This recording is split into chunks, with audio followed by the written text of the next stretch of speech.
एक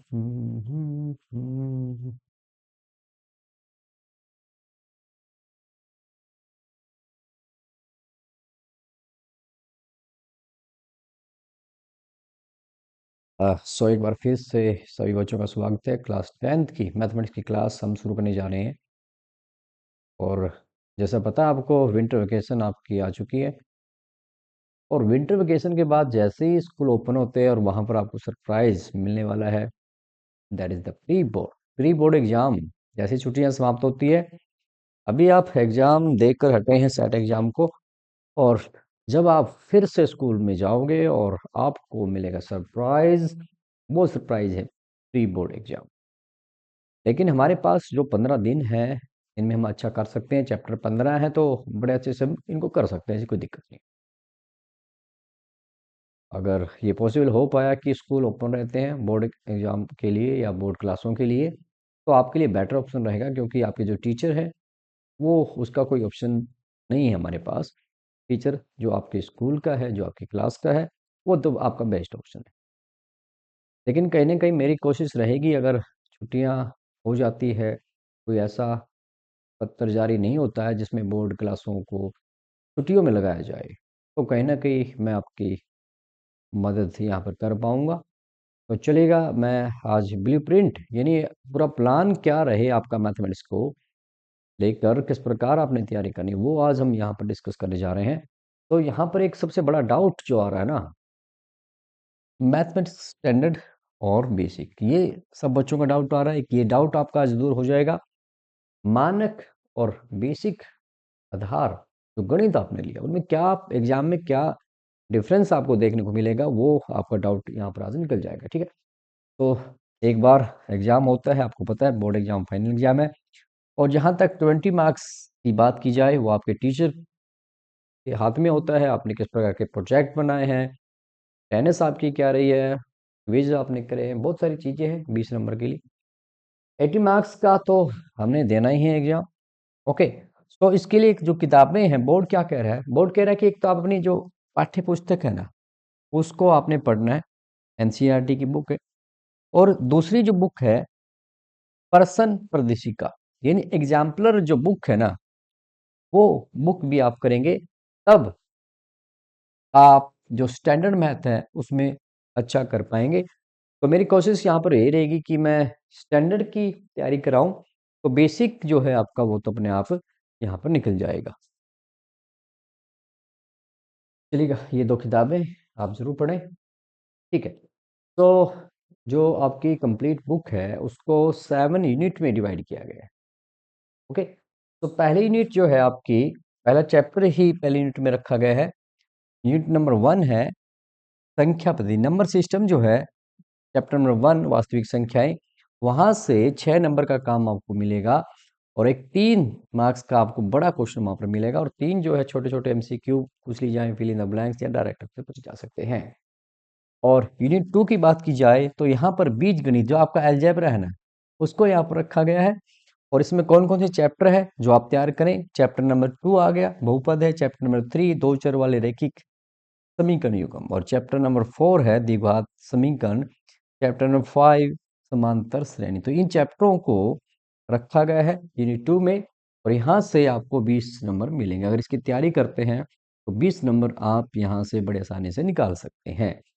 यूनिट 3 जो है आपकी एक ही चैप्टर है, और निर्देशांक ज्यामिति यूनिट है आपकी। और यहाँ से चैप्टर नंबर 7 यहाँ पर रखा गया है, और 6 मार्क्स आपको यहाँ पर मिल जाते हैं। देखिएगा, अगर आप इन 3 यूनिट की भी तैयारी करते हैं तो आपको लगभग 32 मार्क्स यहाँ पर मिलने वाले हैं। 32 मार्क्स की तैयारी जो है आप यहाँ से कर सकते हैं। ये तैयारी करते हैं, 32 मार्क्स यहाँ से आप निकाल देंगे। ठीक है, चलिए अगली यूनिट की बात करें। यूनिट नंबर 4 की बात की जाए, उसके अंदर इन्होंने जियोमेट्री को रखा है। ओके, तो जियोमेट्री जो है आपको पता है आपके लिए थोड़ा सा कहीं ना कहीं मुश्किल आपको करती है, जिसमें चैप्टर नंबर 6 और चैप्टर नंबर 10 जो है त्रिभुज और वृत्त जो है, यहाँ जो थ्योरम्स यहाँ से निकाली जाएगी, पूछी जाएगी। और इन दोनों चैप्टर से देखिएगा वेटेज 15 नंबरों की यहाँ पर मिली, काफी हैवी वेटेज है दोनों चैप्टर की, चैलेंजिंग चैप्टर आपकी यही बनते हैं। और यूनिट नंबर 5 की बात की जाए तो वो आपकी त्रिकोणमिति है, चैप्टर नंबर 8, चैप्टर नंबर 9 त्रिकोणमिति का परिचय और कुछ अनुप्रयोग। ओके, ये 2 चैप्टर। ओके, यहाँ से एक 3 नंबर का क्वेश्चन इस चैप्टर में से आएगा, एक तो आना ही है, और केस स्टडी बेस का जो क्वेश्चन है वो आपको यहाँ से मिलेगा। सिमिलरली अगर हम पिछले पेपरों का PYQ, पिछले साल के जो पेपर हम देखें, तो यहाँ से भी केस स्टडी का जो 4 नंबर का क्वेश्चन यहाँ पर निकाला जा रहा है। ओके, तो ये रहेगा हमारे लिए चैलेंज। बात की जाए यूनिट नंबर 6 की, तो क्षेत्र मिति मेंसुरेशन यहाँ पर है, और यहाँ पर 2 चैप्टरों को रखा गया है, chapter number 11 and chapter number 12। वृत्त से संबंधित क्षेत्रफल, पृष्ठीय क्षेत्रफल और आयतन। ओके, तो ये आपका चैप्टर सिंपल रहता है, आप निकाल देते, कोई बड़ी बात नहीं है, बार बार आप करेंगे। देखिए ये 2 चैप्टर है ना, यहाँ तो आपको जो फॉर्मूलेज है ना, फॉर्मूलेज अगर आप करोगे तभी आप निकाल पाते हो, और यहाँ आपको 10 नंबर मिलने वाले हैं, और यूनिट 5 में से आपने 12 नंबर निकाल लिए। ओके, सबसे लास्ट जो है आपकी यूनिट नंबर 7 है, सांख्यिकी एवं प्रायिकता। चैप्टर नंबर 13, चैप्टर नंबर 14 सांख्यिकी और प्रायिकता। तो यहाँ से 11 नंबर का काम आप निकाल सकते हैं। तो आपने देखना कि वो यूनिट जिस पे आप सबसे पहले काम करना चाहते हैं कमेंट करके बताएंगे, क्योंकि इसको हम यूनिट वाइज चैप्टर वाइज हम लेने वाले हैं। आसान काम हम शुरू करेंगे तो धीरे धीरे लेवल बढ़ जाएगा। ओके, तो ये था आपका 80 मार्क्स का यूनिट, कहाँ से कितना पूछे जाना है। ओके, तो अब बात करते हैं कि अगर आपने मानक गणित लिया ना, वहां पे जो क्वेश्चन फ्रेमिंग होगी वो किस प्रकार होगी। ठीक है, ज्ञान समय आपको पता है 3 घंटे है, कुल अंक 80 मार्क्स आपके। ओके, ज्ञान एवं बोध के आधारित आपके 43 अंक आपको मिल जाएंगे। ओके, तो ये परसेंटेज क्या रहती है 54, यानी डायरेक्ट क्वेश्चन पूछ लेना। ठीक है, आपने कितना याद कर लिया है, समझ लिया है, उसके आधार पर 43 मार्क्स आपको मिल जाएंगे। एप्लीकेशन अनुप्रयोग के आधार पर 19 मार्क्स आपको मिलने वाले हैं। टोटल का 24% बनता है अगर 100% इसमें हम डिवाइड कर दें। स्किल बेस्ड क्वेश्चन आपके पूछे जाएंगे 18 नंबर के लिए, और कुल आपके 80 मार्क्स यहाँ पर मिल जाएंगे। ये आपका मानक गणित है। ओके, अब बात की जाए पेपर जो है आपका, टोटल कितने क्वेश्चन रहने वाले हैं। टोटल आपके 38 क्वेश्चन रहने वाले हैं, और वहां पर आपको जो मार्क्स मिलेंगे 80 मिलेंगे, यानी 38 क्वेश्चन जब आप कर पाते हैं तो आपको 80 मार्क्स आपको मिल जाएंगे। अब बात की जाए किस प्रकार के क्वेश्चन आने वाले हैं।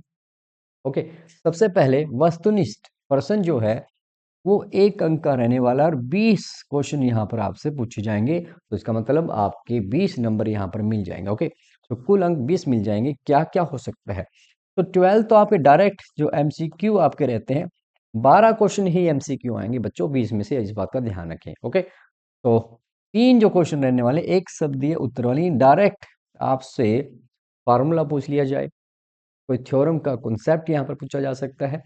ओके, और 3 जो आपके क्या है, खाली स्थान भरो, फिल इन द ब्लैंक्स के 3 क्वेश्चन आपसे पूछे जाएंगे, और 2 क्वेश्चन आपके अभिकथन कारण प्रश्न होंगे, जिसके 4 ऑप्शन आपको दिए होते हैं। अपनी अभी ये हमें किताबों में नहीं मिल रहा है, इसकी प्रैक्टिस हमें करनी पड़ेगी, है ना, तब हम अच्छा से कर पाते हैं। तो ये आपके 20 नंबर यहाँ पर मिल जाएंगे। ओके, तो सेकंड यूनिट की बात की जाए तो वो क्या है, आपके अति लघु उत्तरात्मक प्रश्न है। अंक आपको 2 मिलने वाले हैं हर क्वेश्चन के, कुल जो क्वेश्चन आपके 5 होंगे, तो यहाँ पर आपको 10 नंबर निकल जाएंगे।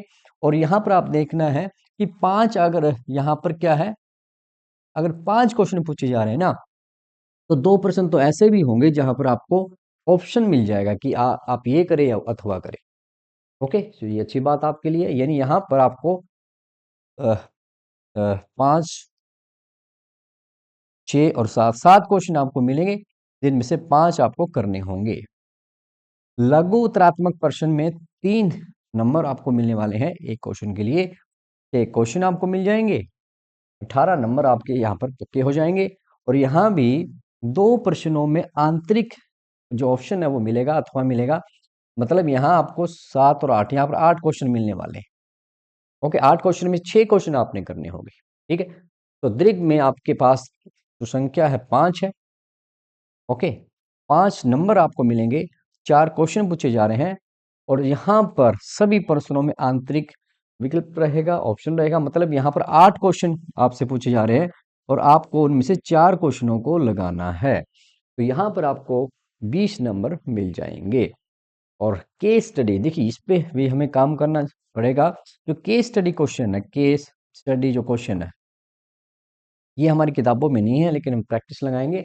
ऐसे जो क्वेश्चन है, 3 क्वेश्चन पूछे जाएंगे और एक क्वेश्चन के लिए 4 नंबर आपको मिलने वाले हैं। तो 12 नंबर का ये जो काम है, that is also challenging for us. Okay, तो यहाँ पर 38 क्वेश्चन, 80 मार्क्स आपके लिए हैं। तो पेपर को ब्लू प्रिंट के अनुसार आप तैयार करेंगे। तो कैसे कैसे पढ़ना है, अच्छा प्लान हम कर सकते हैं। तो थोड़ा सा जो डिफरेंस आपका रहता है वो क्या है कि दोनों पेपर में एक आपका जो मानक है, स्टैंडर्ड है, और एक आपका जो बेसिक है, वहां पर क्या डिफरेंस आपको देखने को मिल सकता है। देखिएगा, बेसिक में डायरेक्ट जो सिंपल क्वेश्चन है वो 60 नंबर के रहने वाले हैं और यहाँ पर 43 मार्क्स के रहने वाले हैं। ओके, तो ये डिफरेंस दोनों पेपर में रहने वाला है। एप्लीकेशन के यहाँ पर 19 मार्क्स के क्वेश्चन होंगे, तो यहाँ पर 12 नंबर के होंगे। स्किल बेस्ड क्वेश्चन 18 होंगे, मतलब अंक मिलने वाले हैं, तो यहाँ पर 8 मिलने वाले। तो ये जो डिफरेंस है इन दोनों पेपर में रहने वाला है, कहीं ना कहीं स्टैंडर्ड में आपको चैलेंज देखने को मिलेगा। तो मेहनत आपको करनी पड़ेगी, एग्जाम्पलर बुक आपको पढ़नी पड़ेगी, PYQ जो है आपके प्रीवियस ईयर के जो क्वेश्चन है वो आपको लगाने पड़ेंगे।